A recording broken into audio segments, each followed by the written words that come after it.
Hi, I'm Matthew Lapp, host of Matthew Lapp Train Guy Segment Show. Also today in this segment, I'm at the Omaha Zoo Railroad at the Henry Doorly Zoo in Omaha, Nebraska, and continuing episode 5 with part 3. What you see right behind me is Caile Ferate Romane 395.104.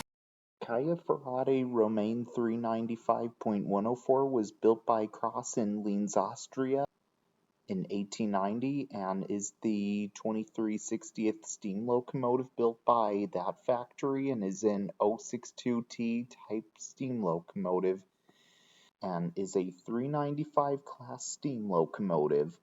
Also, the locomotive is named Riva, which it was named after Riva in Delgado, Italy, where it was originally placed in service.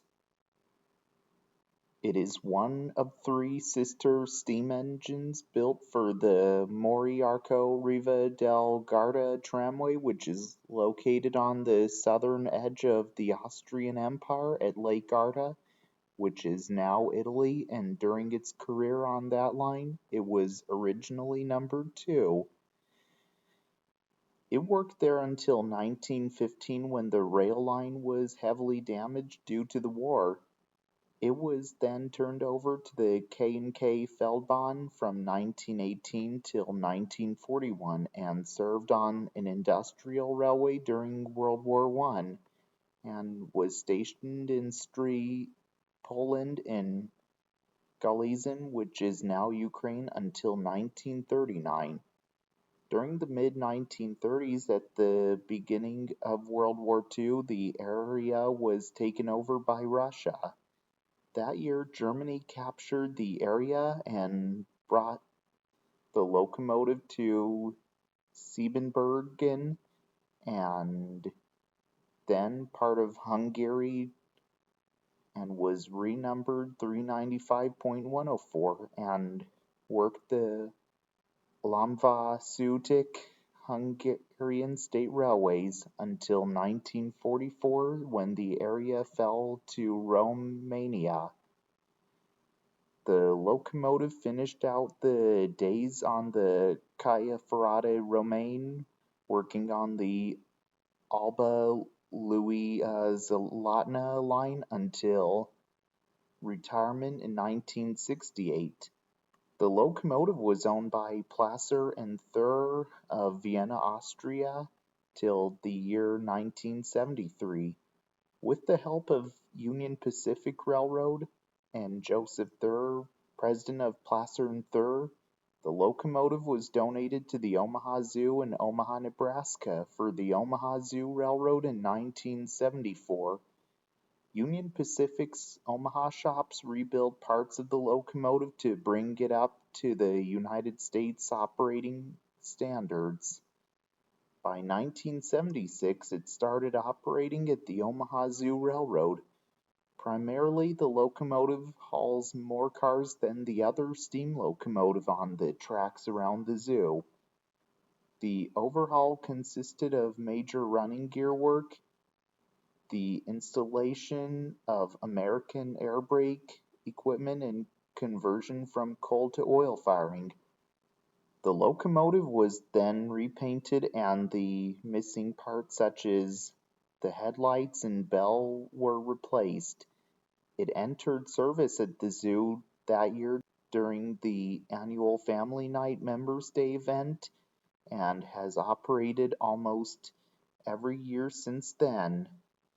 A major multi-year overhaul took place starting in 1990 and it was taken over to the Midwest Central Railroad shops in Mount Pleasant, Iowa, located on the Midwest Old Thresher grounds there, to be looked at by the Stan Matthews Company for undercarriage work that year. It then had another overhaul happen from 2000 to 2002. During the winter and spring of 2005, the water tanks were replaced and the air tanks, which were added in 1976 and were moved to a concealed location, returning the engine to a more historically correct appearance. Over the years, when it arrived at the zoo, It found itself in many different paint schemes, and the water tanks were painted. It started with a grassy green color with white stripes. Later, it was repainted black all round, likely in 2005. Then, it was repainted into a dark green color in 2011. In 2022, during the summertime, it was added with the buffer spring coupling device that it wore back in Europe. It arrived in Omaha with it and was kept in storage in the engine house till then. On Labor Day weekend that year, the locomotive suffered a broken piece on the running gear, which is one of the side rods. It was on the rear driving wheel on the engineer side of the cab. It was soon taken out of service for 10 months and was also restored to its 1950s look, which was the appearance during the locomotive's time on the Romanian state railways. It was repainted with the boiler jacketing being black and the frame being red, and added with the brass bands and the cab interior being repainted as well. As well as that, the tanks were repainted black. Today, it can be seen here at the Henry Dorley Zoo in Omaha, Nebraska, and operates on the Omaha Zoo Railroad as well. Okay, you can see right here is one of the 3 bridges on the zoo's railroad, and this is actually one of the second 2 bridges constructed. This bridge and the other was constructed in 2018, the same time the Asian Highlands were constructed. So let's look at the other. Okay, here's the other bridge. Unlike the other one, compared to this, it's made of wood, and one has a steel barricade on the other side. And this is a girder bridge compared to the other one, and these look like replicas of railroad bridges here at the Asian Highlands. And let's look at the other bridge, the bridge that's been here a long time at the zoo. You may not be able to see it clearly behind me, but it's somewhere behind those trees. The oldest bridge on the railroad. It was the original bridge built at the Omaha Zoo. And that bridge would cross over what has access. Used to be where employees had access to go under, but nowadays it's got animal access. The pedestrian path used to go along the tracks back there, but now, and the other wide track was removed as of 2016.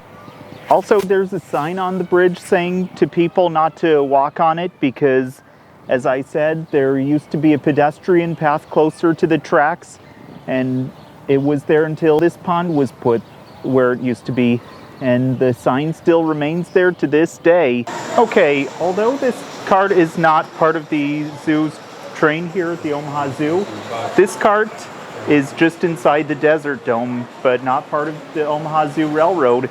This almost looks like as if it's in Arizona, except this is in Nebraska at the Omaha Zoo.